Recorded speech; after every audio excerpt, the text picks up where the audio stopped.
दिल्ली चली जाला लागेला सके राजा जी, करा लहंगी में ककरी के खेती राजा जी, करा लहंगा में ककरी के खेती राजा जी।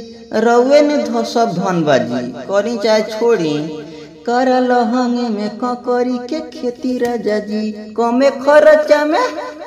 कमे खर्चा में फायदा होई बेसी राजा जी, करा लहंगे में ककरी के खेती राजा जी, करा लहंगे में ककरी के खेती राजा जी, करा लहंगे में ककरी के खेती राजा जी। करी जी काथी देखता टाइम से खाद पानी यह दी गिरइबा, भरा के सारा माजा घर ही में पइबा।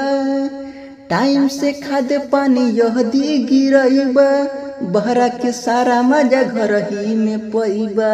ये राजा रउआ संगे संगे हम हूँ साथ देती राजा जी, करा लहंगे में ककरी के खेती राजा जी। हे जी सुनी, करा लहंगे में ककरी के खेती राजा जी। रउए नु सब धनबाजी करी चाहे छोड़ी, करी लहंगा में ककरी के खेती राजा जी।